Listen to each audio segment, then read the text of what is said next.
extrema crueldade, a coroa espanhola e a Igreja Católica interpretaram a mensagem do Senhor e, sob o nome de Inquisição, conseguiram a unificação de todo o reino na fé cristã. A única religião oficial permitida e autorizada era o cristianismo. Com fúria e muito sofrimento, os povos hereges foram expulsos de seus lares.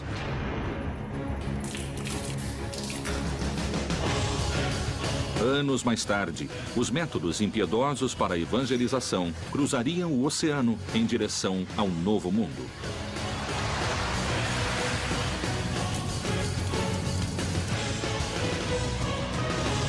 Um manuscrito secreto, lacrado pela fé e a serviço de um só Deus, continha uma ordem.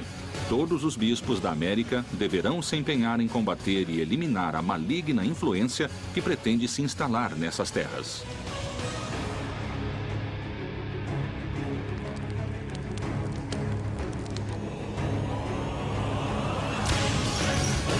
Os métodos e caminhos que forem empregados para levar a cabo essa missão apostólica não envolverão pecado. A Inquisição acabou gerando uma pedagogia do medo. A máquina de repressão religiosa e política mais temível da história chegou à América para acabar com a heresia. E como se agia? Com fogo, tortura ou queimá-los em público? Esses objetivos foram alcançados à força, com sangue e tortura? Colombo e o descobrimento da América foram a verdadeira origem da Inquisição no Novo Mundo? Terá a Inquisição inspirado séculos mais tarde o nazismo? A evangelização pela palavra, como manto de seda, encobriu a expansão e o enriquecimento da coroa espanhola.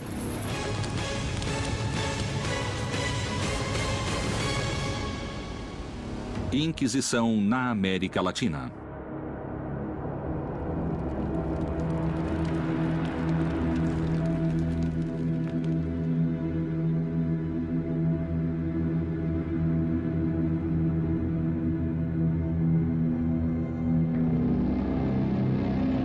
Anos antes do descobrimento da América, o Reino de Castela nomeou Frei Tomás de Torquemada como Inquisidor Geral. Ele foi, sem dúvida, o homem-chave da Inquisição espanhola.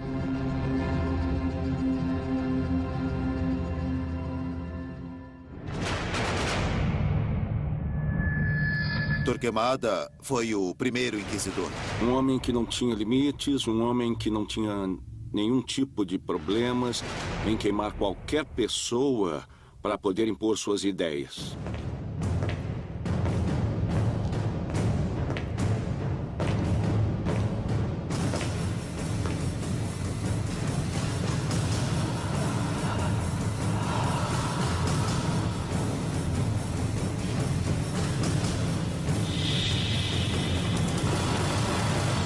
Torquemada, que era assessor dos reis, começou por dizer que nunca haveria unidade na Espanha, nem nos reinos, nem do povo. E por quê? Porque tinha de haver uma só religião.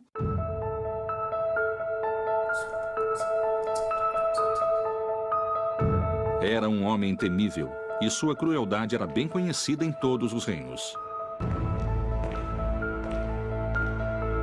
Era conhecido como o Martelo dos Hereges, porque em alguns livros ou folhetos da época ele estava assim denominado. E ele era implacável com aqueles que cometessem heresias.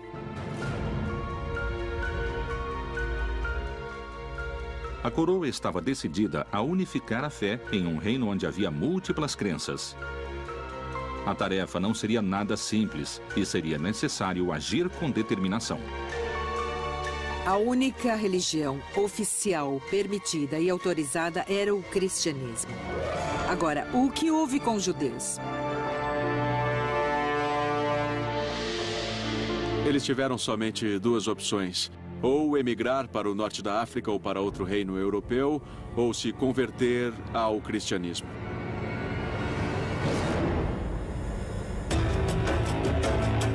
Por mais de 1000 anos, muçulmanos e judeus tinham sido fiéis às suas religiões. mas forçados pela Inquisição, se converteram ao cristianismo. No entanto, continuaram fiéis a seus costumes e rituais clandestinamente. Eram cripto-judeus ou judaizantes, quer dizer, às escondidas continuavam praticando sua religião. Quem não se convertesse ao cristianismo seria expulso, teria de sair do reino. Foi o que aconteceu.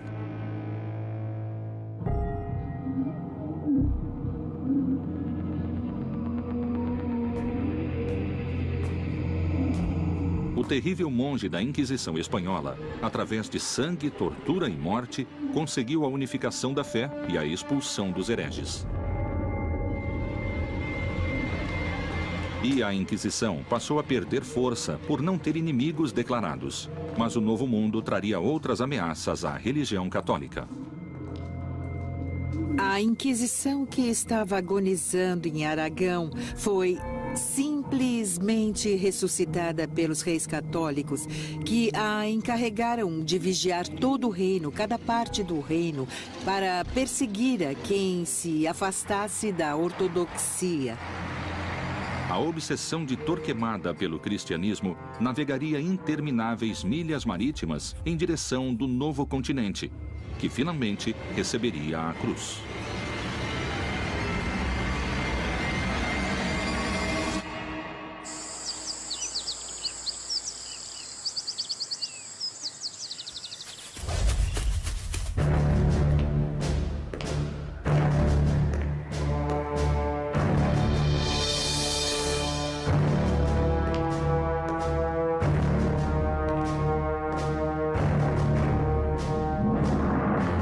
México, Lima e Cartagena de Índias foram as 3 cidades onde foram criados tribunais do Santo Ofício da Inquisição.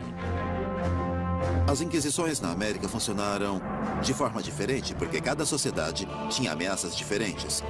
A sociedade mexicana, a sociedade limenha de Cartagena, essas sociedades que receberam o tribunal tinham ameaças e inimigos diferentes. Vamos lembrar que a justificativa da conquista do Novo Mundo se deu por sua evangelização. Então, as autoridades políticas costumavam colaborar com as autoridades eclesiásticas na repressão dos cultos andinos. As notícias provenientes da América falavam de uma terra próspera, abundante e selvagem.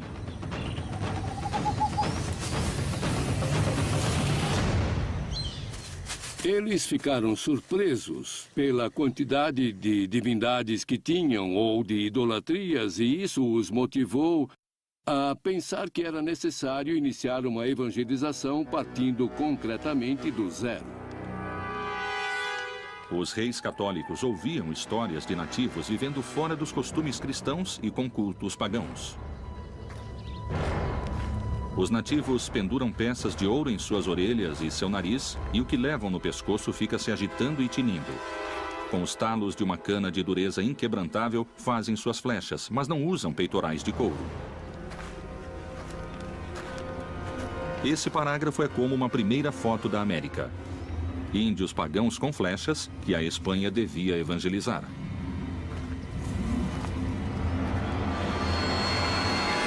A existência do indígena vai suscitar inúmeros debates na cultura europeia, mas muito rapidamente a ideia de protegê-los como menores de idade vai fazer com que a coroa europeia assuma a posição de evitar que cheguem à América, entende? Pessoas que possam contagiá-los com ideias más ou atitudes más. Ao chegar aqui, se depararam com uma população totalmente diferente em raça, em costumes, em religião.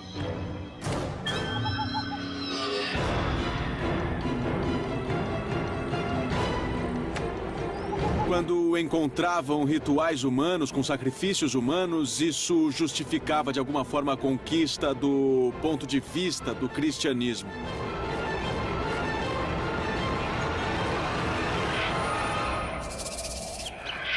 Os maias acreditavam em sacrifícios para agradar a seus deuses e evitar castigos. O ritual variava conforme a época do ano e era acompanhado de danças entre os maias. Como no México Antigo, sempre existiu a dança ligada ao culto e ao ritual religioso. Para que faziam seus rituais? Para ter alimento.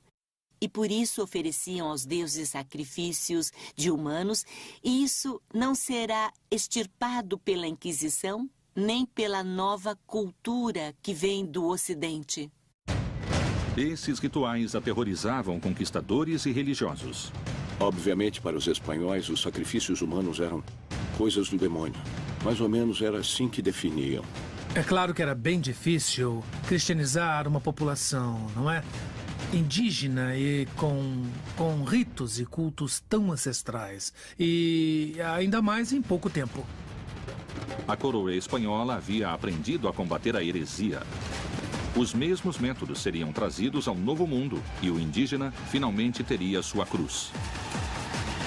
A América nunca mais seria a mesma. Inquisição na América Latina.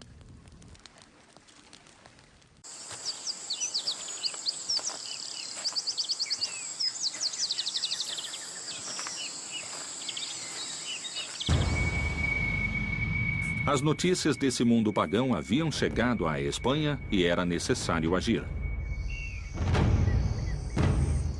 Os religiosos deveriam inquirir a população indígena, investigar suas crenças e substituí-las.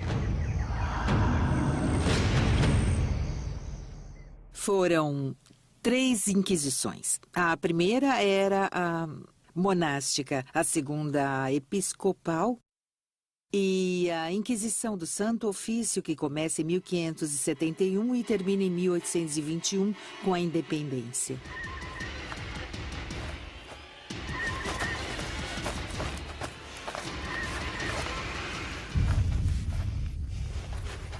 A Inquisição tinha uma dupla natureza. Por um lado, uma natureza política, para conquistar e ampliar os domínios da monarquia hispânica, e por outro, uma função espiritual religiosa para converter as almas indígenas ao cristianismo.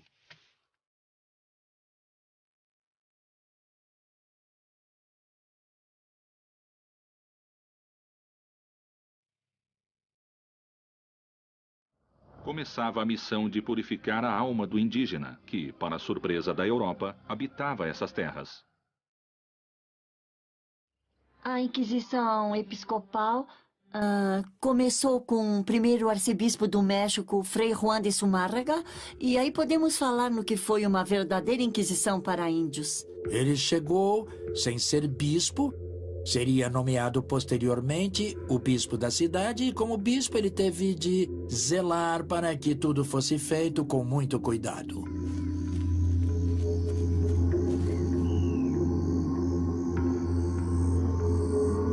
Eles eram obrigados a mudar certos comportamentos, certas práticas e principalmente a adotar as novas espanholas e cristãs, mas também era permitido que, se eles de repente errassem, porque não entendiam o evangelho, tivessem a possibilidade de voltar atrás no erro. No momento em que descobriram que eles supostamente estavam convertidos, mas que continuavam usando elementos que eram códices ou ídolos, nesse momento, os elementos se tornaram negativos e por isso deviam ser destruídos.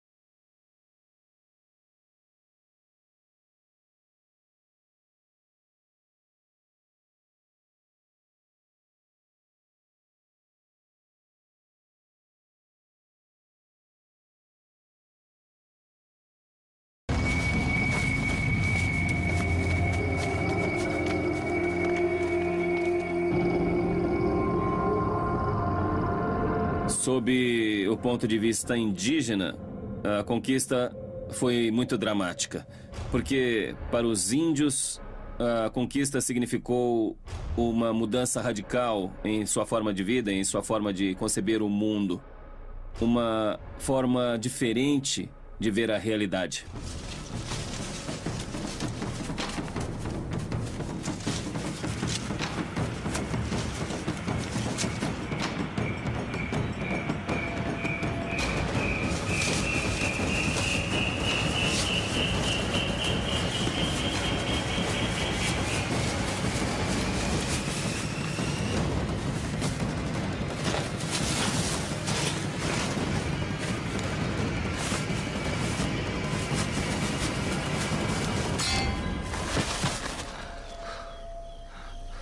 E quando eles continuaram com suas práticas consideradas pagãs, então aí entraram os inquisidores.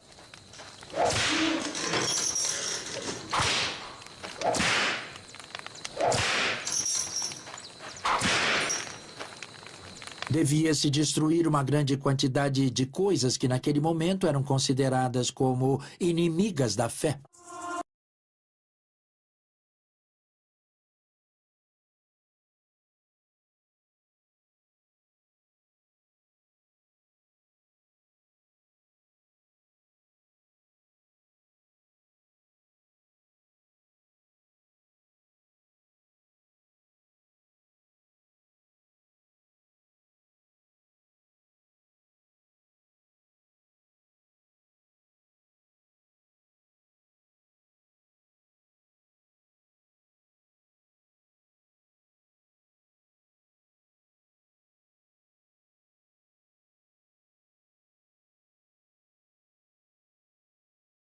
Que tinham sido utilizados para adoração aos deuses antigos, entre eles códices. Os princípios da Inquisição na América foram caracterizados por uma extrema brutalidade para com o habitante primitivo da terra. Finalmente, a coroa espanhola havia conseguido seu objetivo e cravado uma cruz no coração da América.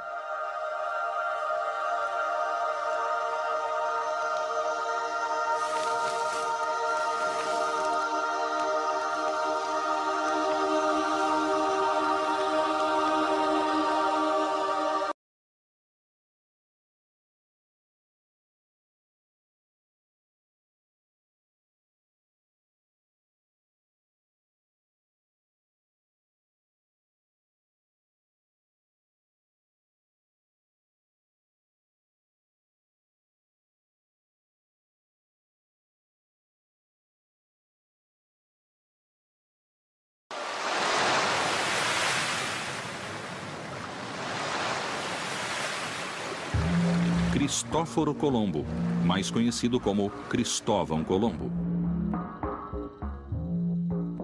Alguns historiadores suspeitam que Cristóvão Colombo teve muito a ver com a vinda de judeus à América, escapando da Inquisição espanhola.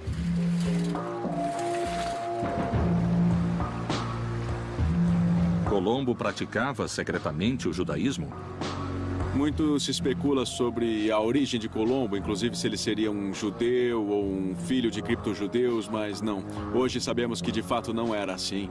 Não só por ele, como por seu diário de navegação, onde ele faz um sem número de alusões e menções a Deus, a Virgem e a Trindade, buscando amparo na própria divindade para proteger sua empreitada. As origens de Colombo são muito questionadas.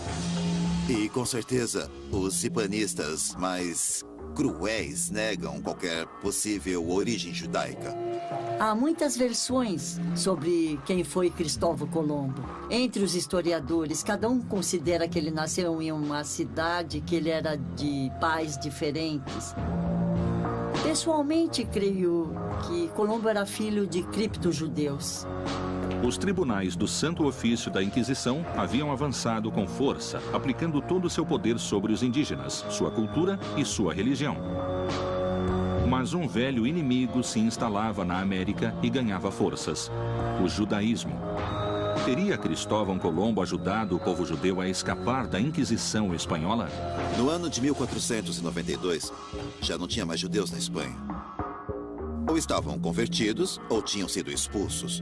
Quer dizer que no momento em que Colombo empreende sua viagem, estava resolvida a questão dos judeus, foram embora ou se converteram. Em 3 de agosto de 1492, Cristóvão Colombo zarpou do Porto de Palos. Toda a sua tripulação esperava, já embarcada.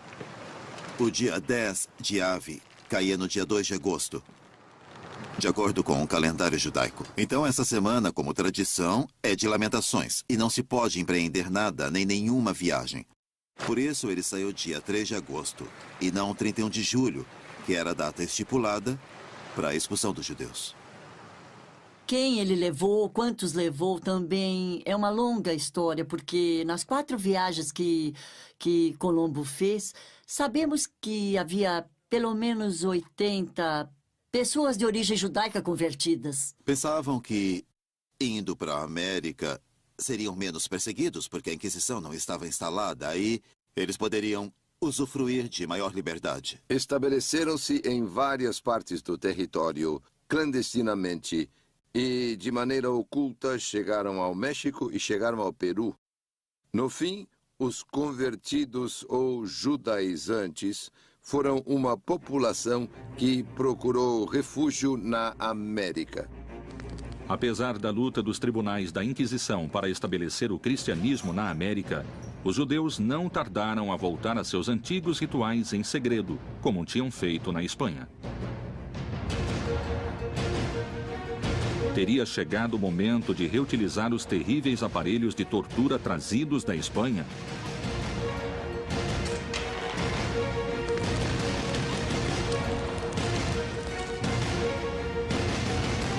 Inquisição na América Latina.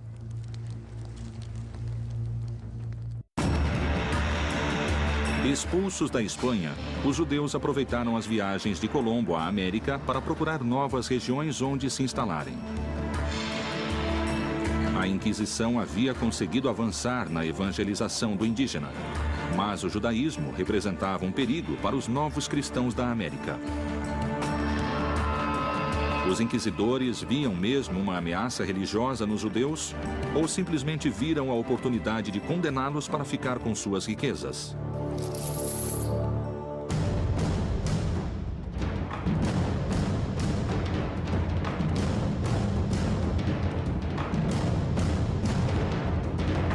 Em 1569 e 1570 foram fundados 2 tribunais de Inquisição na América, o do México e o de Lima. Para impedir a contaminação da nova e frágil fé dos índios.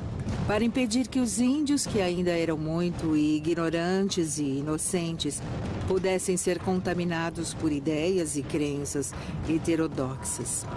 Neles foi depositada a confiança de preservar a população americana da influência nefasta, como se achava, da heresia judaica que havia tomado tanta importância no curso do século XVI. O judaizante era o judeu que, por razões de conveniência, se deixou batizar, mas que, no fundo, rendia culto à Torá e a todas as instituições judaicas. Para frear o inimigo judeu do catolicismo, a Inquisição exigia pureza de sangue católico. Na América, só se aceitará a cruz.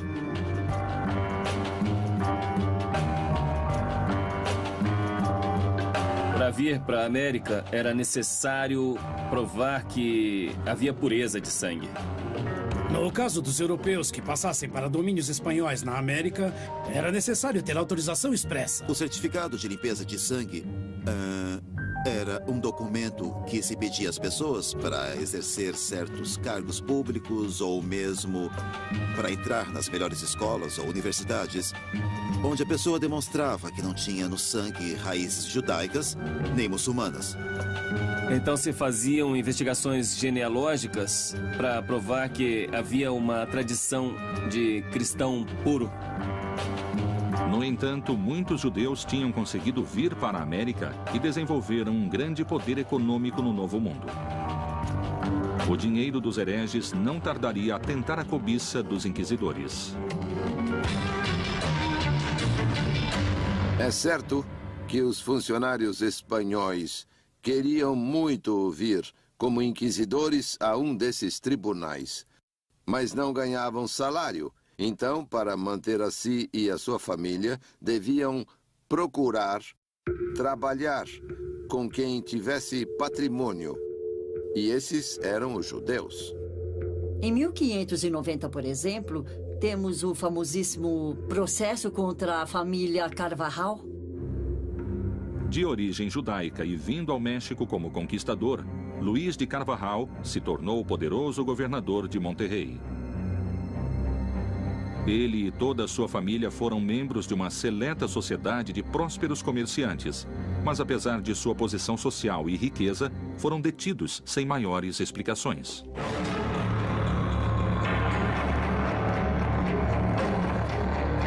Luís de Carvajal, o Velho, governador de Nova Leão, foi implicado na medida em que era o patriarca, o chefe de uma família na qual a maioria dos membros era judaizante. Quando uma pessoa era detida, não sabia por que era detida. Era levada a uma cela, onde era mantida por várias semanas. Foi perseguido, interrogado, foi acossado e julgado, porque se temia que ele também fosse judaizante, mas isso nunca foi comprovado. A família Carvajal se estabeleceu na cidade do México e no norte da Nova Espanha, em Torreón, até que foram denunciados e trazidos, a certa altura, à cidade do México para responder ao processo e, finalmente, foram acusados e processados. Luís de Carvajal, além de ser governador de Monterrey, foi um próspero comerciante. Os bens eram sistematicamente sequestrados pelo tribunal. Um dos maiores rendimentos que a Inquisição tinha era a partir do sequestro dos bens, quando se dava o início dos processos. Pois bem, quando uma pessoa era denunciada e a Inquisição tinha por bem começar um processo independente de a sentença considerar a pessoa culpada ou inocente, etc., procedia-se imediatamente ao sequestro dos bens da pessoa.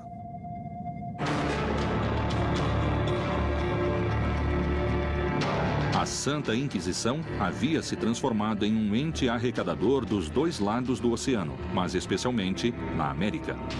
As imensas fortunas que sequestravam de seus prisioneiros reforçavam seu poderio econômico e, por outra parte, estavam começando a deturpar sua missão religiosa original.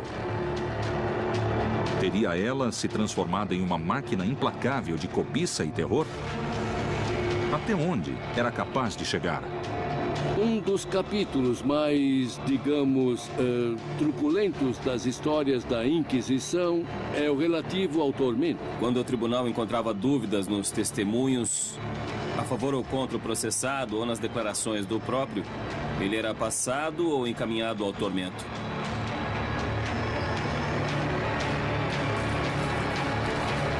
Eram feitos vários interrogatórios, eram colhidas várias declarações nas quais se podia recorrer à tortura.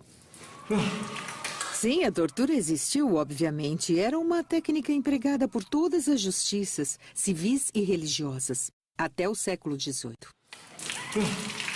O tormento era reconhecido por todas as legislações da Idade Média. Quer dizer, quando se devia conseguir uma confissão, havia o procedimento de causar sofrimento que não produzisse a morte, nem o rompimento de ossos, por exemplo, nem derramamento de sangue. Naquele tempo, o temor era o caminho mais rápido para chegar à verdade. Mas a Santa Inquisição cuidava zelosamente da pureza de suas mãos.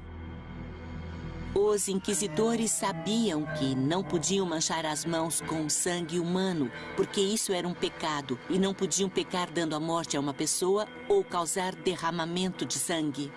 Era o carrasco que torturava, um profissional da justiça civil. A Inquisição não tinha carrascos especiais, e ele era pago. Devia se pagar. O carrasco da justiça civil era um profissional, não um psicopata. Muitas vezes, se torturava com a intenção de obter a verdade. Era sob coação que uma pessoa tinha de declarar um delito pelo qual estava sendo julgado ou sentenciado durante a Inquisição. Muitas vezes, os artesãos da época produziam obras de arte macabra e competiam entre eles. Aquele que chegava a inventar algo realmente terrível era implicado, era acusado de de ter feito algo tão macabro que só poderia ser com a ajuda da mão do diabo.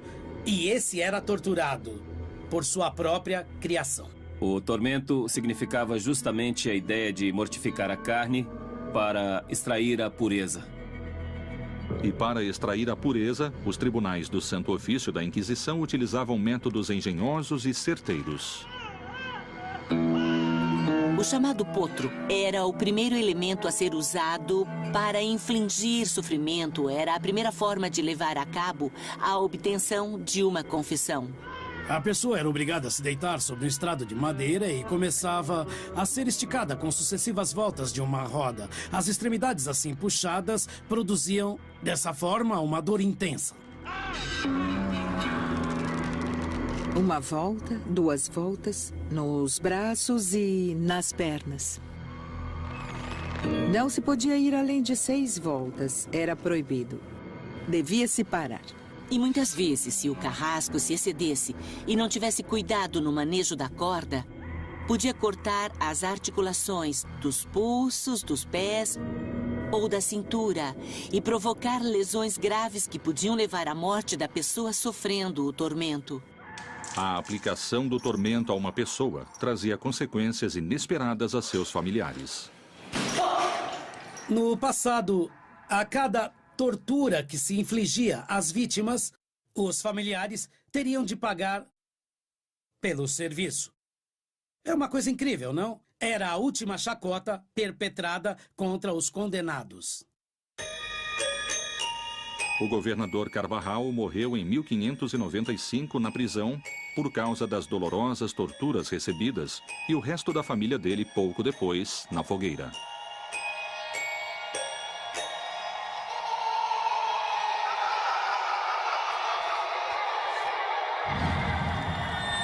O Santo Ofício havia acabado com a família judaizante mais poderosa do México. Mas a luta só estava começando. Novas religiões vieram ter às costas da América e a Inquisição devia impedir não só seu desembarque, mas também os demônios dos povos originais. Que métodos a Inquisição usou para vencer essa resistência? Inquisição na América Latina.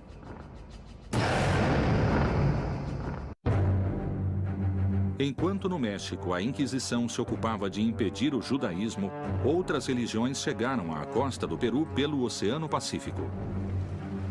Em uma corrida contra o tempo, era necessário reforçar a presença da Inquisição em Lima para proteger a fé católica. Buscava a Inquisição afastar os inimigos da Espanha e suas religiões? Temiam a perda do terreno religioso? Ou talvez a perda do território conquistado? Perigava a cruz ou o ouro?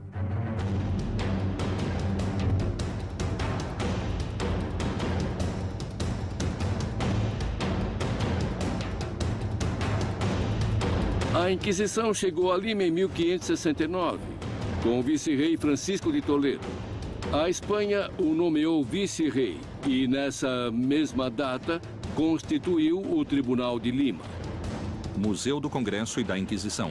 Reforçou-se a ideia de reprimir qualquer tentativa de prática religiosa alternativa. Perseguiram qualquer tipo de atitude propensa a ser luterana ou calvinista, porque eram as religiões do inimigo.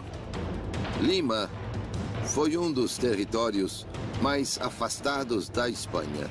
Ter um controle e segurança sobre esse território foi um dos feitos mais difíceis para a Espanha.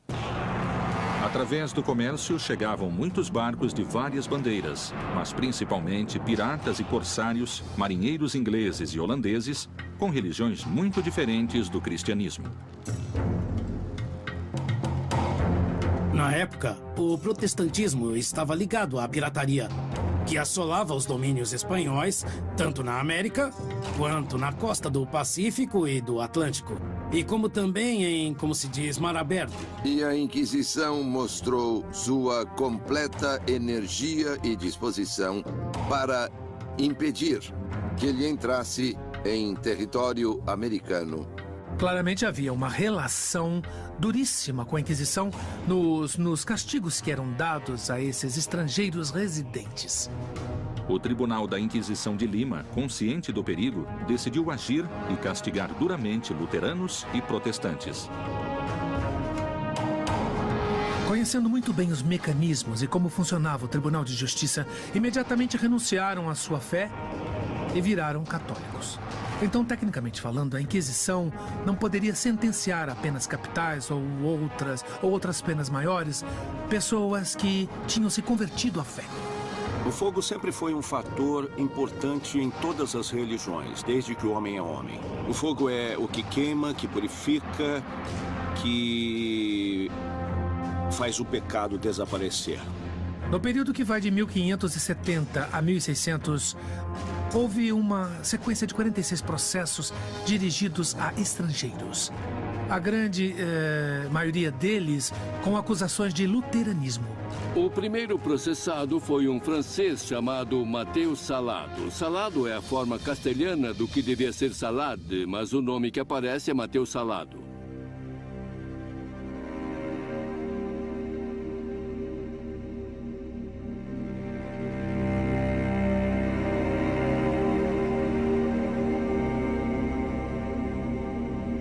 Assim que o tribunal foi instalado, procuraram um primeiro bode expiatório e localizaram essa pessoa que, na verdade, era muito mais louco do que herege. Na realidade, no uso da língua comum no Peru, salado significa azarado. E esse senhor teve sua parte.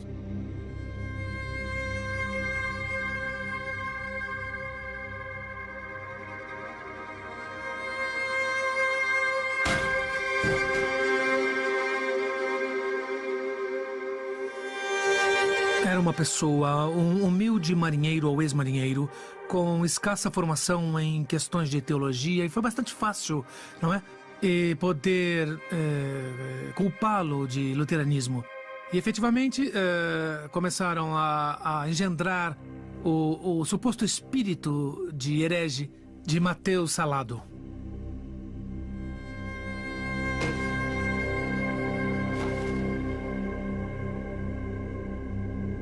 Disseram que ele era luterano, como os protestantes em geral, pelo fato dele ter feito declarações e afirmações contrárias aos dogmas católicos. Os blasfemos foram os principais réus do Tribunal da Inquisição. Pessoas de língua comprida que diziam frases ou palavras de algum agravo à doutrina católica. Mas esse senhor era um tanto extravagante porque vivia numa huaca. Nós peruanos chamamos de huaca os antigos oratórios de adobe, geralmente na costa. A huaca que hoje em dia leva o nome dele, podia-se ver o mar e, eventualmente, podia ser um espião dos piratas franceses que assolavam a costa do Pacífico. A condenação de Mateus Salado tem muito de política. Política ou religiosa, a lenda de Mateus Salado foi a ferramenta necessária para atemorizar e represar a propagação de outras ideias perigosas para o reinado espanhol. De alguma maneira, se vê que o caso de Mateus Salado é um tema paradigmático para servir de exemplo à população sobre as pessoas que ousaram questionar a ordem estabelecida, a ordem do Estado e da Igreja nesse momento. Ele foi processado e convidado a se retratar, mas como de maneira nenhuma se retratou, foi enquadrado na acusação de perseverar na heresia e foi condenado à morte. Ele foi executado no primeiro auto de fé celebrado pela Inquisição de Lima em 1573.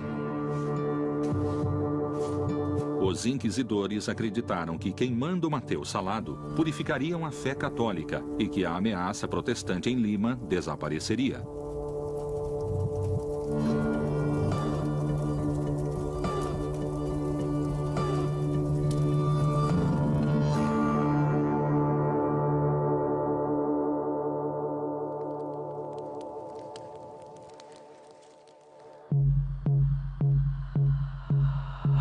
A Santa Inquisição havia agido com dureza no México sobre os indígenas e judeus, e em Lima sobre os protestantes. Mas as ameaças tinham terminado? Ou a verdadeira luta estava começando? As extensões territoriais da América no vice-reinado eram muito grandes. Então, os tribunais de Lima e do México não bastavam e foi necessário criar um terceiro âmbito. Resolveram criar um local entre os outros dois que abarcaria principalmente toda a zona do Caribe. Para tanto, a sede da Inquisição de Cartagena teria jurisdição sobre o Panamá, Cuba, Venezuela e outros países próximos.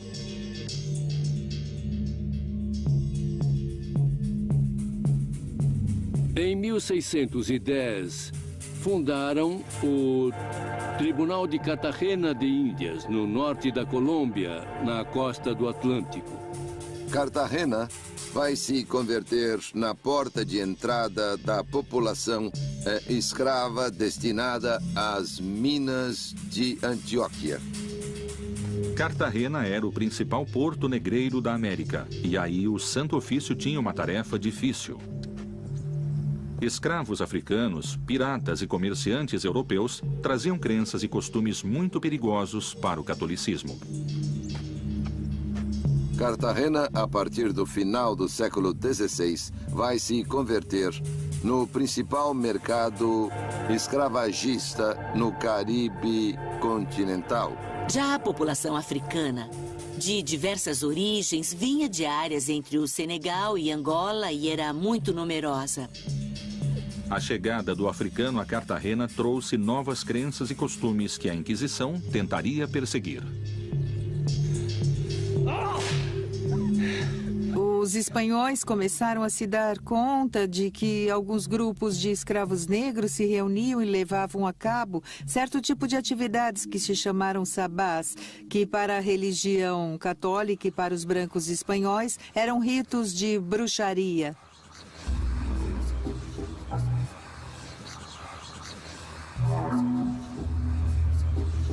Os inquisidores sabiam muito claramente da persistência dentro das populações africanas já residentes em Cartagena de uma prática muito específica que seria geral a todos esses povos da África Ocidental, que era o culto aos mortos. Mas muito depressa as influências africanas chegariam aos espanhóis residentes em Cartagena. As mulheres espanholas de Cartagena encontraram nas mulheres africanas serviços e rituais mágicos na arte do bem-querer. Então a Inquisição aceitava esses novos conhecimentos ou os combateria com fogo e tortura? Paula de Aguiluz era uma mulher muito especial, muito singular. Ela foi comprada por Joan de Aguiluz. Joan de Aguiluz era uma figura muito interessante porque ele era o prefeito das minas de cobre na região de Santiago de Cuba, no oriente da ilha. Ela vai viver um processo particular de adoção de diferentes tradições mágicas e religiosas que vão fazer dela um personagem muito particular. Ela começou a realizar uma série de práticas de magia amorosa, em particular, qualificadas como feitiçaria. Ela foi acusada de fazer feitiços e malefícios para que seu amo fosse condescendente e carinhoso para com ela, para lhe dar presentes e tratá-la bem. Mas o problema é que a esposa dele ficou enciumada com essas preferências e afetos dele pela escrava. E ela, com outros vizinhos, seriam os primeiros a acusá-la de práticas de bruxaria. Inclusive, os inquisidores acreditavam em seus poderes, acreditavam em sua capacidade de cura, acreditavam nos poderes que ela havia acumulado e em seus conhecimentos para curar. De alguma maneira, ela se tornou médica, podemos dizer, de cabeceira do bispo da Catedral de Cartagena. Sua popularidade e sua influência foram tais em Cartagena que os inquisidores a interrogaram sem detê-la, independente de suas respostas. Ela conseguiu deixar o Santo Ofício com medo. Os inquisidores perguntaram: você tem alguma ligação com o demônio para fazer essas coisas que faz? E ela disse: não conheço esse diabo que estão me falando, nunca tratei com ele. Mas se vocês têm tanto medo dele, e se esse personagem é inimigo de vocês, inquisidores, eu vou querer ser amiga dele porque me interessa muito ser amiga do inimigo de meus inimigos. A chegada dos tribunais de Inquisição na América e seu empenho religioso foi um marco divisório na fé de indígenas e espanhóis. A Santa Inquisição, em nome da fé, tinha açoitado com sua cruz os indígenas da América e só um milagre poderia aproximá-los a esse novo Deus trazido de tão longe.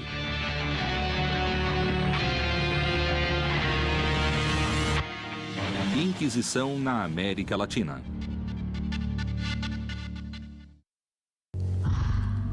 A Inquisição havia arrasado o povo indígena, destruindo seus objetos de adoração. Como o índio açoitado se aproximaria de seus carrascos? Poderiam índios e brancos unir-se sob uma mesma religião? Já tinha terminado a conquista através da guerra e da primeira evangelização. No entanto, muitos indígenas se convertiam, talvez sem muito convencimento, até que em 1531, uma expressão de Deus em forma maternal mudou tudo. O sucesso histórico da evangelização do México tem como protagonistas a velha Espanha, a jovem América, o bispo inquisidor Frei Juan de Zumárraga e um índio chamado Juan Diego. Frei Juan de Zumárraga e Juan Diego vieram na mesma época. De fato, coube ao Frei Juan de Zumárraga acalmar um pouco a luta e também acalmar as adversidades, o descontentamento dos índios e, por outra parte, a ambição dos espanhóis. Juan Diego, um humilde indígena convertido ao cristianismo, seria testemunha de um feito sobrenatural. Juan Diego tomou o caminho da cidade do México e teve de passar pelo lado oeste do Cerro Tepeyac. De repente, em uma área abandonada, ele ouviu uma voz feminina falar com ele junto com um canto de pássaros e com um bom curioso, subiu ao alto da montanha e aí ele viu uma mulher e falou com ela com todo respeito em língua indígena. A curiosidade de Juan Diego o teria levado ao Cerro Tepeyac, onde os astecas haviam construído um santuário. É certo que naquele lugar, anos antes, havia construído um oratório à deusa Tonantzin, a mãezinha, como a chamavam os índios, mas era só isso. Depois de muitos anos, a mãezinha dos indígenas, essa jovem mulher, teria reaparecido. Seria a visão da antiga deusa do Cerro Tepeyac uma feliz coincidência para ajudar a evangelização dos astecas? Por outra parte, a aparência com que ela se apresenta era de Tecuatlaxupi, que significa a mãe de Deus por quem se vive. Os espanhóis, ao ouvirem língua nahuatl, Tecuatlaxupi, procuraram algo parecido foneticamente e usaram a palavra Guadalupe, que era uma população de perto de Cáceres, na Espanha. Fica a ideia de que a Virgem de Guadalupe poderia ser a mãe protetora dos indígenas, a quem se pode pedir favores e que intercede por eles ante o novo Deus para que aos poucos o aceitem como único Deus. Os astecas chamavam sua deusa feminina de Tonantzin, que significa Nossa Mãe. Os conquistadores retomaram esse nome porque lhes pareceu conveniente aos propósitos da fé católica, em cuja doutrina Maria é a mãe de toda a criação. Há deuses que são semelhantes ou a quem se dá o poder de fazer atividades iguais, e foi acontecendo uma combinação de rituais e de ritos para que, dessa maneira, surgisse uma convivência e uma aceitação da religião cristã por parte dos indígenas. Os astecas tinham várias deusas da terra e todas elas eram consideradas como a mãe do povo. Uma das deusas mais influentes era Coatlicue, a deusa que dava a vida e a morte, que era a guia do povo mexica. Os deuses eram representados de maneira antropomórfica, ou seja, eles continham elementos humanos e elementos animalescos e elementos próprios.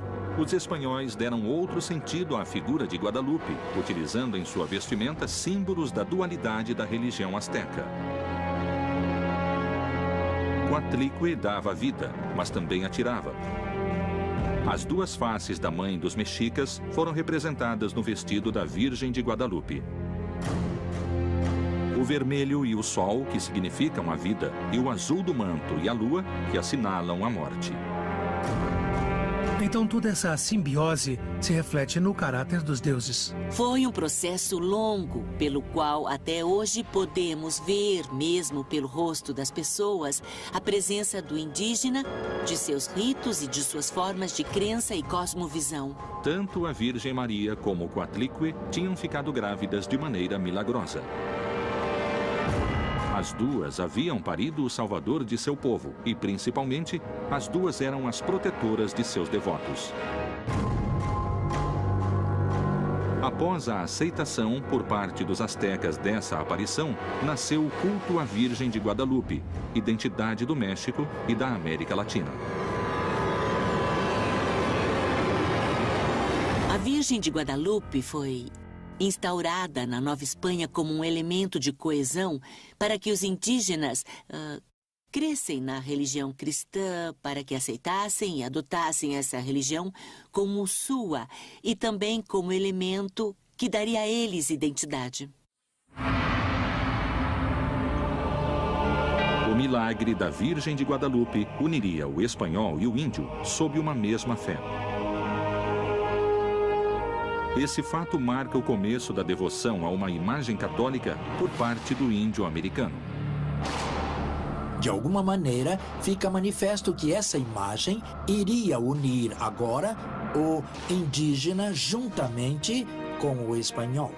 Sem mais sacrifícios humanos. É por isso que Santa Maria de Guadalupe e Juan Diego tiveram um papel tão importante para a evangelização desta terra. A imagem de uma jovem mulher no Cerro Tepeyac havia conseguido então a união de dois mundos antagônicos.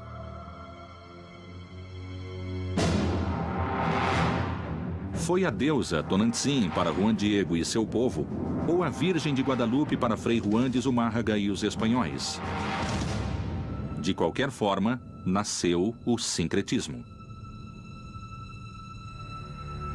A Inquisição havia cumprido seu objetivo religioso depois de ter torturado sem piedade os povos nativos. Em nome de Deus, a Inquisição se apoderou não só da fé, mas das riquezas de todo aquele que pisava o solo do Novo Mundo. Estando tão longe dos reis católicos, teria a Inquisição sido contagiada pela ambição dos conquistadores? Os conquistadores acharam grandes riquezas no território latino-americano. Boa parte do que motivou a exploração interior do território foram os mitos como o de Eldorado e a busca de grandes riquezas que iam achando pela frente. A Inquisição não é tema de fácil explicação, porque foi uma instituição surgida em outro mundo, na Europa, há muitos séculos, com objetivos religiosos e de imposição de uma religião dominante e também com motivos políticos, interesses sociais, de expansão de territórios. Enfim, era uma instituição complexa. Qual era a verdadeira missão do Santo Ofício na América? Proteger e expandir a religião? Ou, em hábitos de monge, cuidar dos interesses econômicos? Se a crise na Espanha fazia a expansão da coroa perigar, era necessário orar por ele? Ou, ao contrário, confiscar bens que permitissem prolongar seu poder? Em muitos casos, a perseguição religiosa, no que correspondeu ao vice-reino do Peru, significou também um ato de colonização, um ato de expropriação de territórios. muitos desses territórios pré-hispânicos eram, principalmente os mais ricos, eram propriedade dos templos. Anos depois, na década de 1590, veio ao Peru um visitador chamado Ruiz del Prado. Não é? Periodicamente havia visitas da Corte Suprema e Superior de Madrid a tribunais provinciais e houve uma visita a Lima e uma revisão dos processos. Chamavam-se visitas da idolatria e iam pelas regiões da Serra, que eram os Andes, procurando ou fazendo com que se delatassem os oratórios e objetos que eram matéria de culto. Graças à procura incansável de rituais e objetos pagãos, os espanhóis encontrariam o demônio vestido de ouro. A extirpação de idolatrias era uma instituição muito dependente dos bispos. E então, por conta disso, os bispos nomeavam sacerdotes como visitadores de idolatrias e iam recebendo as denúncias para posteriormente ditar sentenças. Quando os espanhóis chegaram e viram sacrifícios humanos, viram o uso que faziam do ouro e as coisas que faziam com o ouro e os rituais que os índios praticavam, eles começaram a achar que isso era uma coisa do demônio. Os inquisidores se espantaram com a utilização do ouro e da prata que os incas faziam para criar ídolos demoníacos. Como no México, alguns peritos sustentam que em Lima encontraram o próprio diabo nos ídolos religiosos. Particularmente a figura do jaguar é uma figura antropomorfizada, que tem elementos humanos e tem elementos animais. Então esses personagens, eles tinham grandes caninos e uma cara realmente bastante diabólica aos olhos dos espanhóis. Os incas tinham grande habilidade no trabalho do ouro e da prata e chegaram a um grau de perfeição admirado no mundo todo. Tinham domínio da metalurgia, eles tinham um domínio bastante especializado que obviamente cativou os espanhóis. Os ídolos religiosos feitos de ouro e prata dariam sua bênção à economia da coroa espanhola. Dentro de seu processo de cristianização, eles permitiam-se tomar ou recolher todos esses objetos e fundi-los e convertê-los em riqueza, ou que era riqueza para os espanhóis. Isso foi depois objeto do primeiro saque que se deu em Cusco. Em Cusco se usou muito ouro e prata para máscaras cerimoniais ou para objetos do templo de Coricancha, que foi justamente o principal templo de Cusco. Os testemunhos espanhóis recolhidos nas crônicas, eles nos falam sobre o que era um templo finamente decorado em ouro, em prata, não? Nos falam de um disco feito em ouro. O sol, obviamente, cumpria o papel principal e a própria palavra Coricancha, que significa templo dourado, se ligaria a isso. Pelo que se diz desde então, esse templo teria tido suas paredes interiores recobertas por placas de ouro. É bem possível que fosse revestido de ouro, que houvesse peças e objetos litúrgicos de ouro. É bem possível. Não há uma precisão exata de como o templo era por causa do saque que começou a ser feito nos primeiros anos da conquista. Os tribunais do Santo Ofício da Inquisição haviam chegado a estas terras em uma missão religiosa e espiritual. Pôde o crescimento comercial de Cartagena ter desviado o novo Tribunal da Inquisição de sua luta contra a heresia? O peso do ouro conseguiu derrubar a filosofia de Torquemada? Teria sido a Inquisição finalmente derrotada? Inquisição na América Latina. Se no começo os tribunais do Santo Ofício da Inquisição quiseram proteger a pureza da fé, teria o crescimento comercial de Cartagena obrigado os inquisidores a reforçar sua luta contra a heresia? E os ricos comerciantes judeus conseguiram impor sua religião e desalojar a Inquisição? De fato, sabemos como funcionava uma sinagoga, podemos chamar assim, basicamente na casa de um comerciante português, onde a comunidade judaica convertida se reunia para fazer celebrações.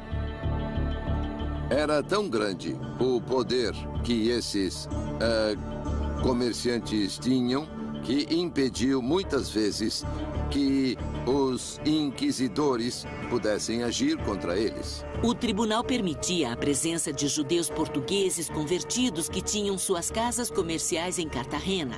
Apesar de serem hereges e terem suas práticas contra a fé, ao mesmo tempo eram os comerciantes que traziam a mão de obra escrava para explorar o ouro, no caso específico do contexto colombiano. Dada a enorme riqueza obtida pela crescente indústria do ouro e pela mão de obra africana trazida pelos comerciantes judeus, teriam os judaizantes tentado subornar os inquisidores para comerciar livremente em Cartagena?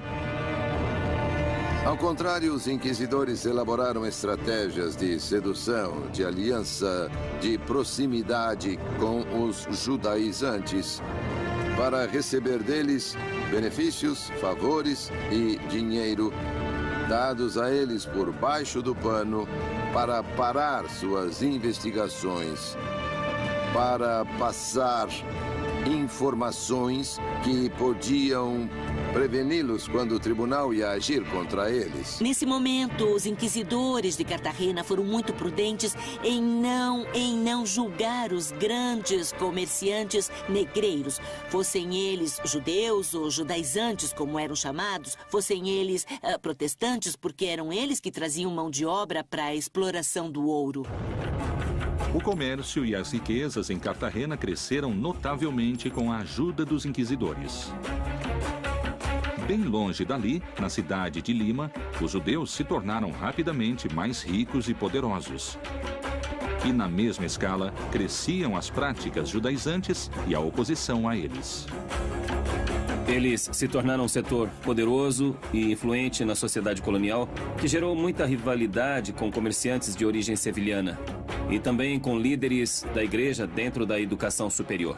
O problema com a população judia é que era uma população de mesmo nível social, que era às vezes economicamente mais poderosa. Então aconteciam enormes conflitos e era preciso agir. E como se agia? Com fogo, tortura ou queimá-los em público. Os comerciantes judeus eram praticamente os donos do comércio em Lima, ao mesmo tempo em que a economia na Espanha ficava cada vez mais fraca. Os judeus tinham poder no âmbito comercial antes de serem expulsos da Espanha. A Espanha estava vivendo uma crise econômica e reduziu os recursos para os trabalhos do tribunal. E, nesse sentido, os membros do tribunal tinham de pensar em obter dinheiro para continuar seu trabalho. O Santo Ofício começou a vigiar os judeus por seu crescimento. A Inquisição havia detectado um plano secreto. Em Lima, no ano de 1635, houve um processo que se chamou a Grande Cumplicidade. A Grande Cumplicidade foi um processo descoberto pela Igreja Católica, no qual um grupo de portugueses de origem judaica propunha justamente a independência do país, apoiando-se na frota holandesa. E certamente uma conspiração da comunidade judaica para apoderar-se do comércio do vice-reinado do Peru teria consequências políticas nefastas para a Espanha. Do ponto de vista do domínio do vice-reino, com certeza. Para frustrar os planos da Grande Cumplicidade, cerca de 300 pessoas foram detidas e interrogadas pelo Tribunal da Inquisição. Teria acabado a ameaça para o Santo Ofício de Lima? E a Inquisição teria apenas interesse religioso em deter os judaizantes dessa cumplicidade? Ou terá existido uma motivação econômica? Podemos dizer que a Inquisição também tinha outros interesses. E esses interesses, obviamente, eram monetários. Contra comerciantes judeus que tinham patrimônio, foram feitos todo tipo de confisco do capital, do dinheiro, das mercadorias que eles possuíam. Ou seja, foram retidas suas principais fontes de recursos. Mas chegou a haver tal quantidade de processados e detidos que tiveram de aumentar o número de celas da Inquisição. Tiveram de multiplicar, alugar casas vizinhas para poder deter todos os processados e todos os suspeitos de delito de ser judaizante.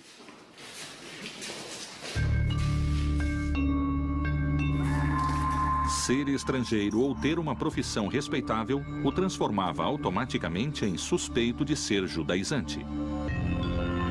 Dizer português no século XVI era quase dizer, era equivalente a dizer convertido. Dizer holandês e médico era quase dizer judeu, eram equivalentes. Foram presas várias pessoas, desde o reitor da Universidade de São Marcos até muitos médicos, professores, clérigos, muitos comerciantes, todos eles envolvidos na grande conspiração contra o Império Espanhol. Pouco a pouco, a Inquisição foi caindo em excessos, porque, entre outras coisas, requisitavam os bens dos réus e passavam às mãos do tribunal. Então era, às vezes, um negócio lucrativo. Em função da crise econômica na Espanha, a Inquisição teria se afastado de sua missão original para sobreviver. Há crônicas que notam que as ruas dos mercadores eram todas de judeus e, então, outros mercadores de Lima se sentiam bem ofuscados. Essa parece ser uma das razões mais fortes que obrigaram o tribunal a processar com dureza esse grupo de pessoas. Haviam pessoas que tinham bens em quantidade decente, digamos assim, e que a Inquisição processou. O Tribunal do Santo Ofício se transformou. De estabelecimento austero, converteu-se em entidade milionária. Porque naquela época não havia um sistema financeiro. E mesmo que fosse a instituição da igreja ou alguma outra corporação como era a Inquisição, podia se emprestar parte de seu capital a comerciantes, fazendeiros, etc. E isso acontecia com toda certeza. A igreja se aproveitou da situação para perseguir de maneira indiscriminada todo aquele que fosse português de origem convertida, ou também chamado cristão novo, para, por um lado, reprimir esse fim, mas também para expropriar os seus bens. E essas aquisições de bens vão ser tão grandes e vão ser tão bem administradas que vai perdurar o seu funcionamento por todo o tempo. Dali para frente, estamos falando de quase 1,5 séculos depois do processo da Grande Cumplicidade. Os inquisidores, graças às propriedades dos judeus, chegaram a ser, segundo se diz, tão ricos quanto os reis. A Inquisição considerou os judeus como seus inimigos e séculos mais tarde o nazismo adotaria esses mesmos conceitos. Teria sido esta parte da história a semente do antissemitismo mundial? Teria a Santa Inquisição inspirado Hitler e o nazismo? Inquisição na América Latina. O Santo Ofício da Inquisição buscou se expandir em várias regiões da América e assim evitar que o judaísmo se instalasse. Terá sido esta parte da história o reflexo de um terrível e sangrento fanatismo religioso? Ou terá sido a semente do antissemitismo mundial? Séculos mais tarde, e com métodos muito similares, a Alemanha se expandia pela Europa. Teria a Santa Inquisição, com seus métodos, inspirado Hitler e o nazismo?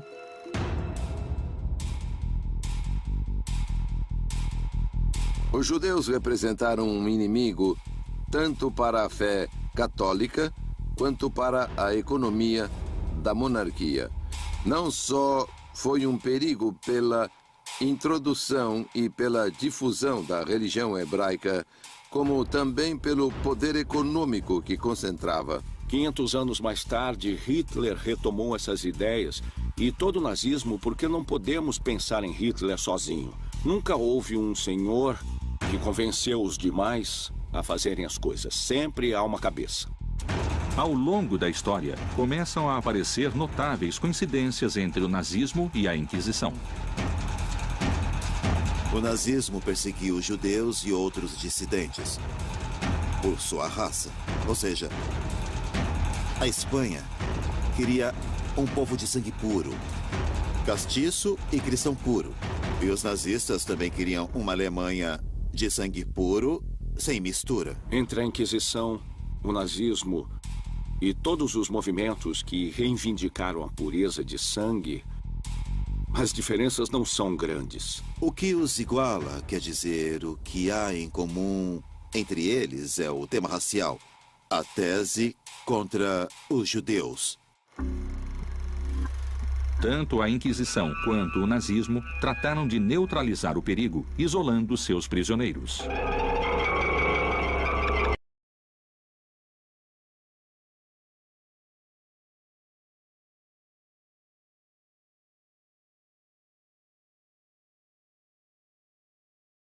De idolatria, ou de serem pessoas importantes das idolatrias. Aí os padres jesuítas administravam esse colégio e se encarregavam de um trabalho exaustivo com eles. Era praticamente um centro de reclusão.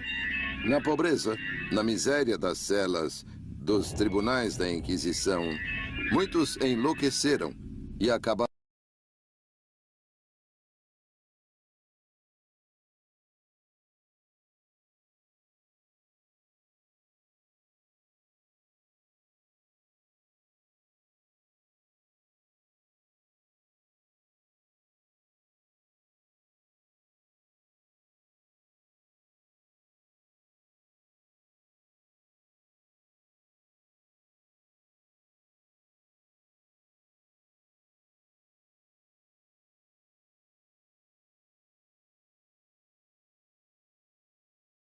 Jovens desocupados se uniram às tropas de assalto nazista, que tomavam as ruas, agrediam e denunciavam os oponentes do regime.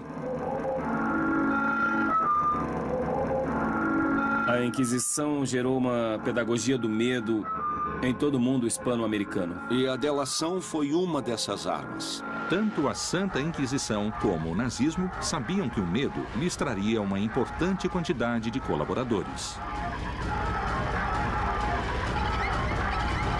Durante a época do vice-reino, a Inquisição se serviu de um sistema que se chamou os Familiares do Santo Ofício.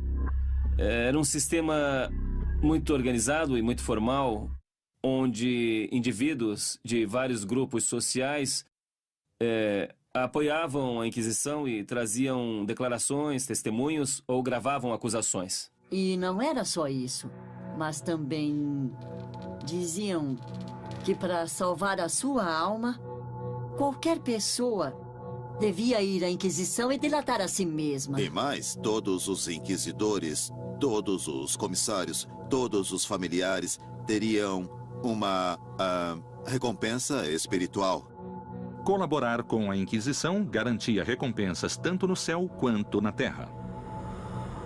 Se fossem familiares ou tivessem qualquer cargo na Inquisição, não iriam ao purgatório nem ao inferno, mas diretamente para o céu. O benefício dos familiares era que, quando alguém fosse processado, esses senhores se converteriam em donos de todos os bens dos processados. Esse familiar teria direito entre 5% e 25% dos bens daquela pessoa que era considerada culpada. Vamos imaginar a possibilidade de ficar com metade do que o outro tem simplesmente por ir anonimamente e contar a alguém uma coisa que supostamente viu por uma janela no escuro. Era um belo negócio.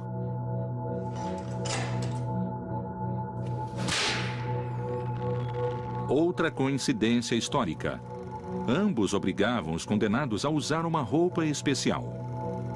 Para humilhar, obrigavam a usar uma túnica, uma espécie de capa com a cruz da Inquisição, e a levar uma vela verde na mão.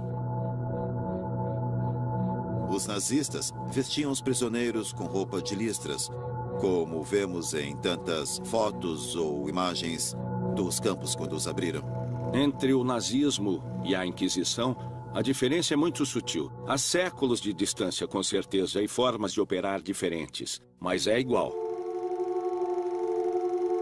As coincidências nos métodos, nos conceitos antissemitas e na expansão do poder fazem pensar que os nazistas poderiam ter sido influenciados pela Santa Inquisição para alcançar seus objetivos.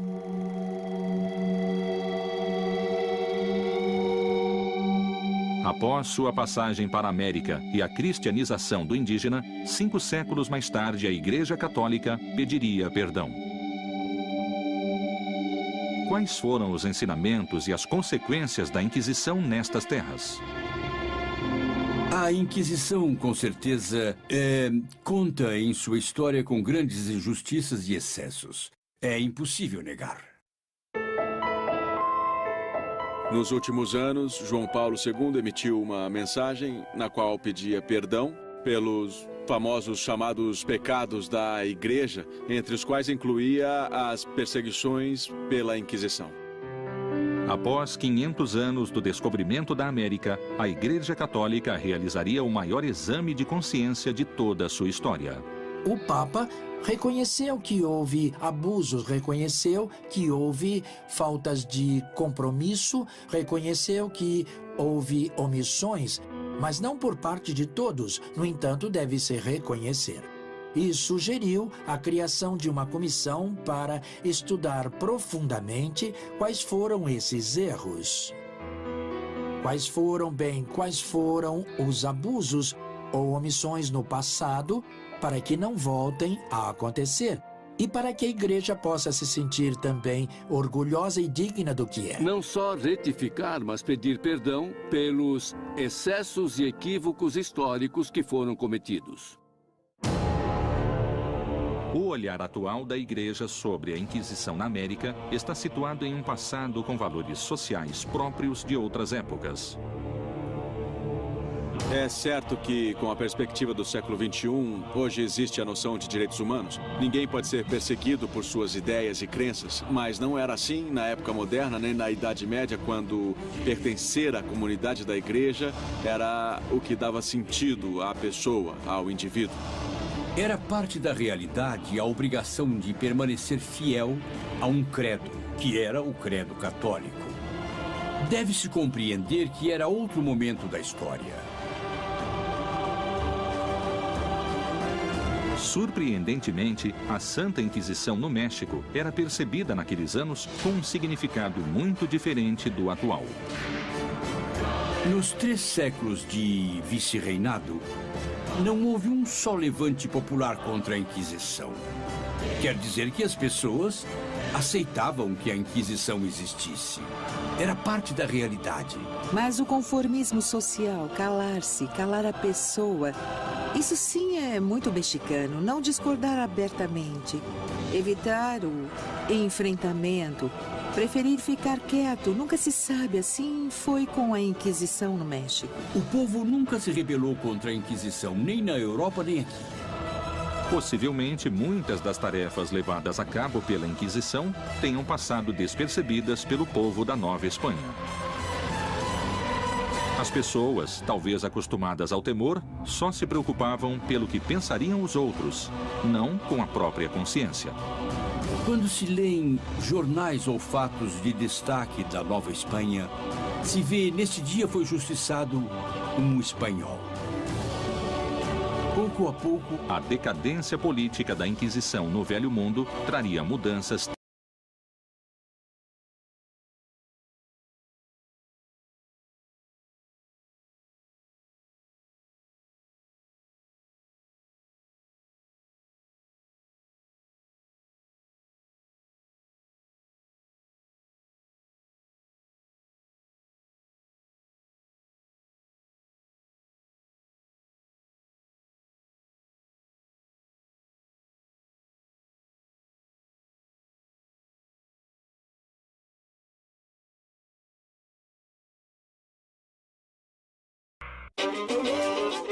Depois de 300 anos, o poder da Inquisição e o domínio da Espanha estavam desgastados na América.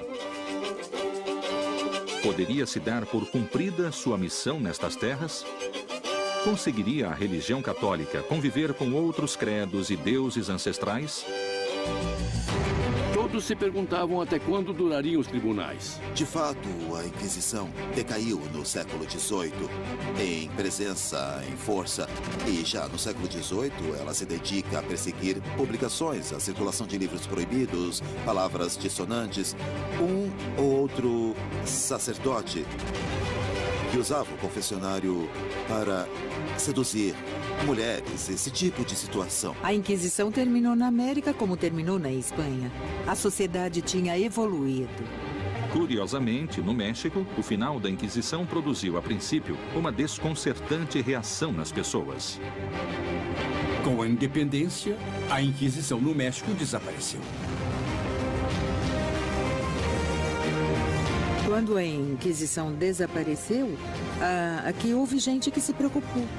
E agora? O que vai acontecer? E se houver hereges, quem vai se encarregar de persegui-los? Claro, isso era uma minoria. Gente que queria que o tribunal permanecesse apesar dos tempos. A imensa maioria nem sabia de nada, como sempre.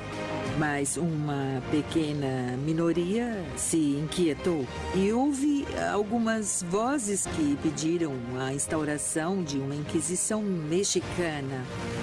Em contraposição ao México, cuja sociedade era altamente dependente da moral da Inquisição, no Peru, a notícia foi sinônimo de liberação. Posso assinalar que um dos grandes escândalos cometidos pela população foi o roubo de uma grande quantidade de documentos, sabe? Entre eles, os processos judiciais ou os autos de fé. Além disso, os arquivos continham fofocas. Você podia ver que um de seus vizinhos foi processado por bigamia ou por bruxaria. Então, a preocupação em Lima foi sumir com o processo. No ano de 1813, houve um levante popular, um movimento popular, e uma turba se lançou sobre o edifício da Inquisição e queimou os móveis e os papéis. Isso aconteceu. Anos antes, em Cartagena, a queda do Santo Ofício tinha coincidido com a independência da Espanha e se viveu o mesmo sentimento de liberação. Com o grito de independência em Cartagena, a Inquisição cessou suas atividades. Já não fazia sentido. Em 11 de novembro de 1811, houve grandes festejos na cidade de Cartagena, mas não só motivados pela eliminação da Inquisição, mas principalmente pela conquista da independência. Poucos dias depois, a população exaltada arrancou da Assembleia o potro, o mecanismo que torturava as pessoas.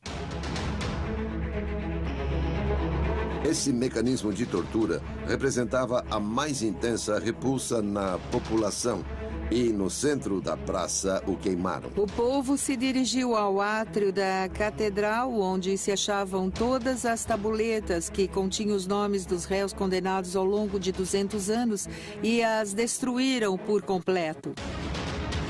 Os tribunais do Santo Ofício estavam esvaziados para sempre e seus elementos de tortura foram destruídos. Paradoxalmente, a Inquisição desaparecia, mas tinha alcançado seu objetivo de cristianizar a América.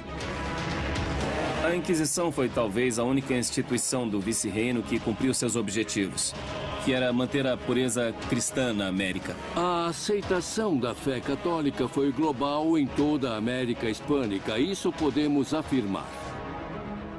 O catolicismo se expandia na América. Mas teria a cruz conseguido afastar em definitivo os ídolos pré-colombianos ou eles sobreviveram ao fogo? A América é o território de uma experiência única e singular, que é a formação de uma religiosidade sincrética, mestiça.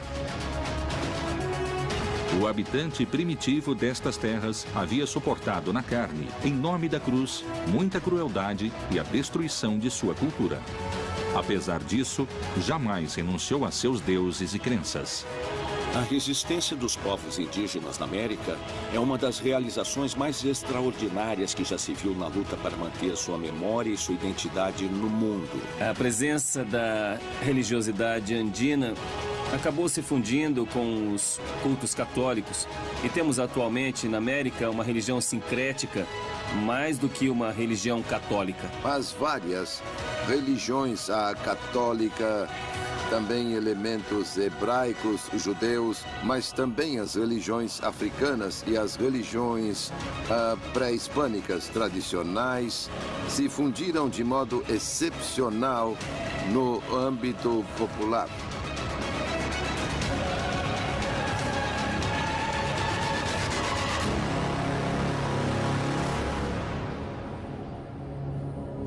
Vamos pensar que foram 400 anos nos quais essas populações mantiveram sua memória e sua identidade e continuam a mantê-las.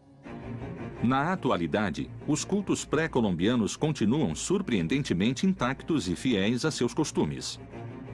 Mas a história desnudaria as origens do homem mais cruel e sanguinário da Inquisição e sua filosofia antissemita.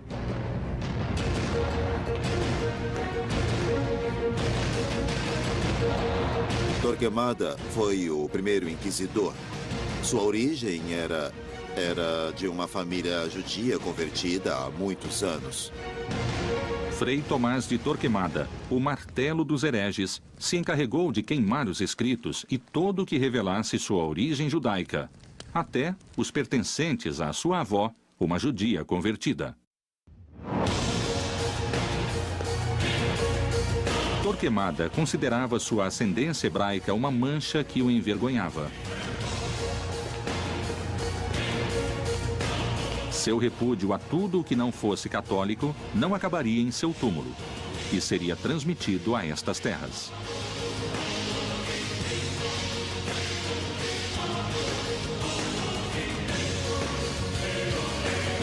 O temor que esse legado despertava levou os inquisidores da América a serem implacáveis.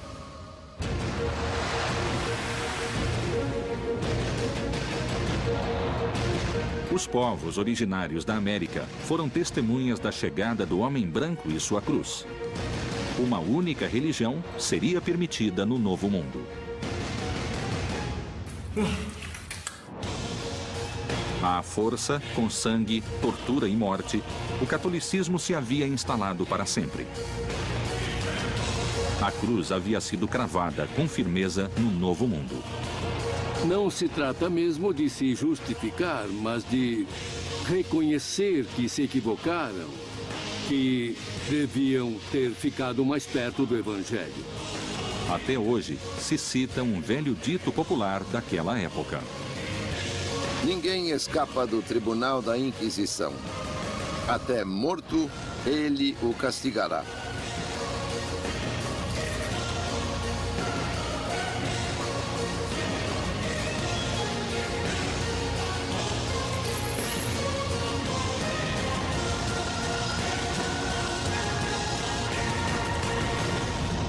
Inquisição na América Latina.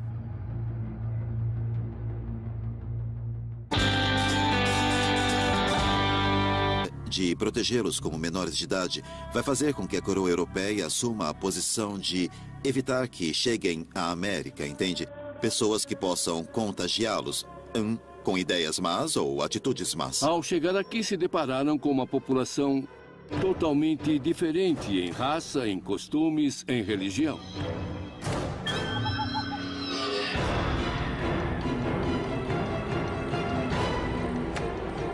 Quando encontravam rituais humanos com sacrifícios humanos, isso justificava de alguma forma a conquista do ponto de vista do cristianismo.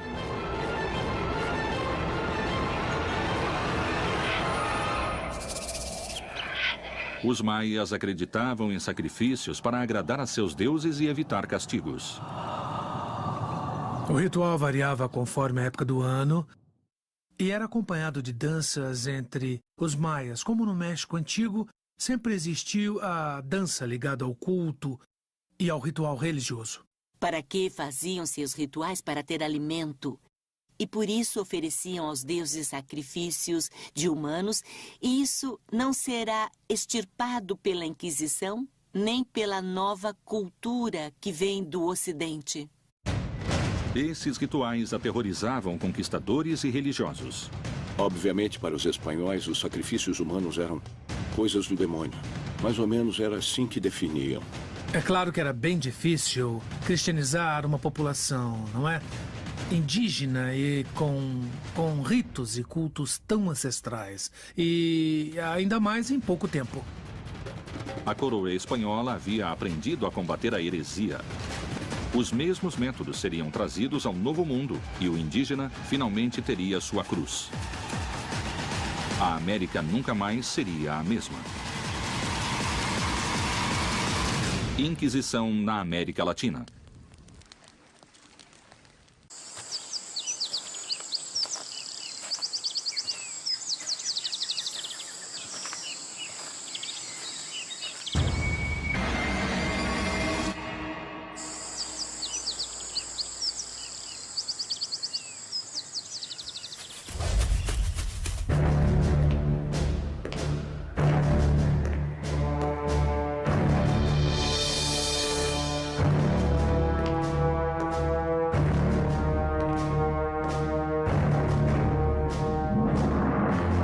México, Lima e Cartagena de Índias foram as 3 cidades onde foram criados tribunais do Santo Ofício da Inquisição. As inquisições na América funcionaram de forma diferente, porque cada sociedade tinha ameaças diferentes. A sociedade mexicana, a sociedade limenha de Cartagena, essas sociedades que receberam o tribunal tinham ameaças e inimigos diferentes. Vamos lembrar que a justificativa da conquista do Novo Mundo se deu por sua evangelização. Então, as autoridades políticas costumavam colaborar com as autoridades eclesiásticas na repressão dos cultos andinos. As notícias provenientes da América falavam de uma terra próspera, abundante e selvagem.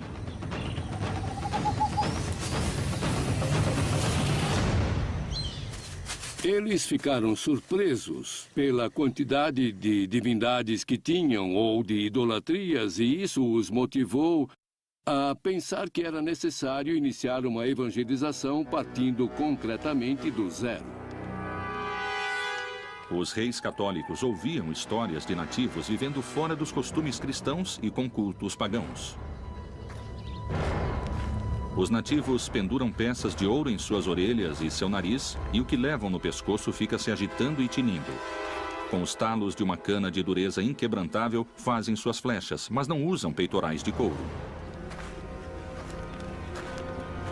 Esse parágrafo é como uma primeira foto da América. Índios pagãos com flechas que a Espanha devia evangelizar.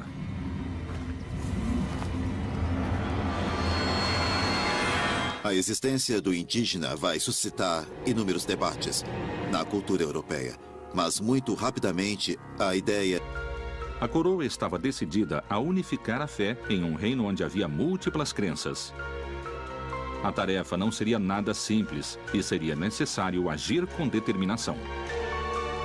A única religião oficial, permitida e autorizada era o cristianismo. Agora, o que houve com os judeus? Eles tiveram somente 2 opções. Ou emigrar para o norte da África ou para outro reino europeu, ou se converter ao cristianismo.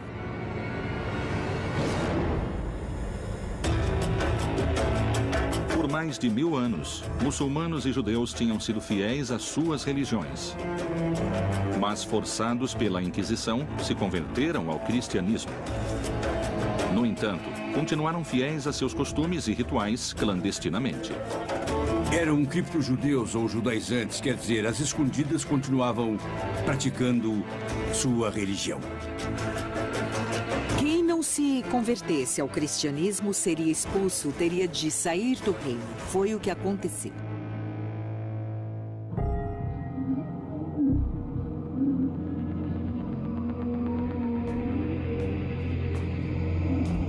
O terrível monge da Inquisição Espanhola, através de sangue, tortura e morte, conseguiu a unificação da fé e a expulsão dos hereges.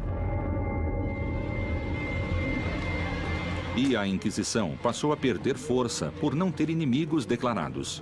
Mas o Novo Mundo traria outras ameaças à religião católica. A Inquisição que estava agonizando em Aragão foi simplesmente ressuscitada pelos reis católicos, que a encarregaram de vigiar todo o reino, cada parte do reino, para perseguir a quem se afastasse da ortodoxia. A obsessão de Torquemada pelo cristianismo navegaria intermináveis milhas marítimas em direção do novo continente, que finalmente receberia a cruz.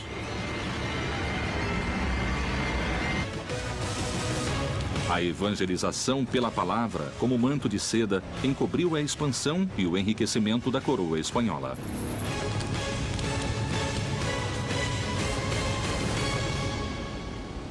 Inquisição na América Latina.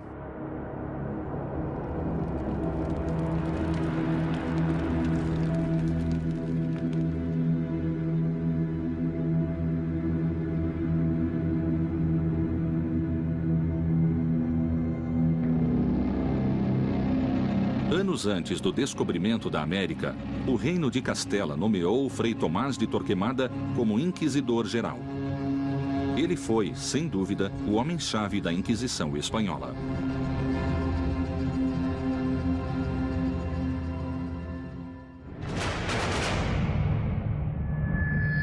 Torquemada foi o primeiro inquisidor. Um homem que não tinha limites, um homem que não tinha nenhum tipo de problemas em queimar qualquer pessoa para poder impor suas ideias.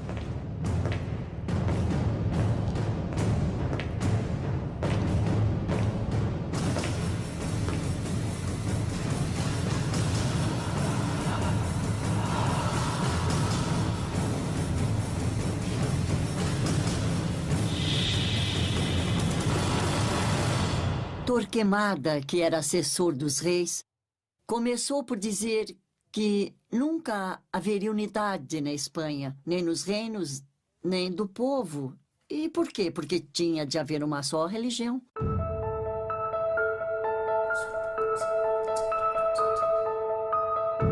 Era um homem temível, e sua crueldade era bem conhecida em todos os reinos. Era conhecido como o Martelo dos Hereges, porque em alguns livros ou folhetos da época ele estava assim denominado. E ele era implacável com aqueles que cometessem heresias.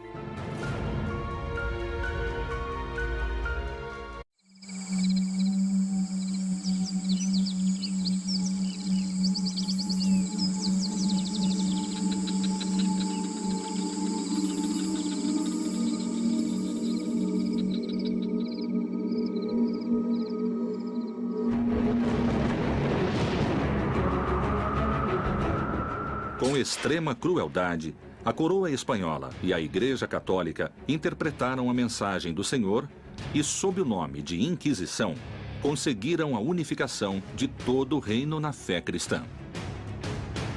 A única religião oficial permitida e autorizada era o cristianismo. Com fúria e muito sofrimento, os povos hereges foram expulsos de seus lares.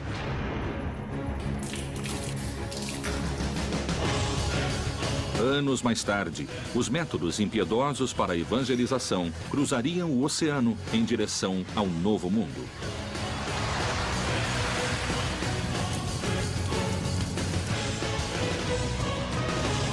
Um manuscrito secreto, lacrado pela fé e a serviço de um só Deus, continha uma ordem.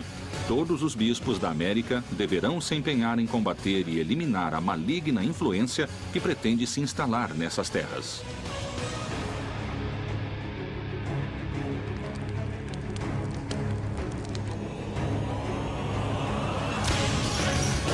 Os métodos e caminhos que forem empregados para levar a cabo essa missão apostólica não envolverão pecado. A Inquisição acabou gerando uma pedagogia do medo. A máquina de repressão religiosa e política mais temível da história chegou à América para acabar com a heresia. E como se agia? Com fogo, tortura ou queimá-los em público? Esses objetivos foram alcançados à força, com sangue e tortura? Colombo e o descobrimento da América foram a verdadeira origem da Inquisição no Novo Mundo? Terá a Inquisição inspirado séculos mais tarde o nazismo?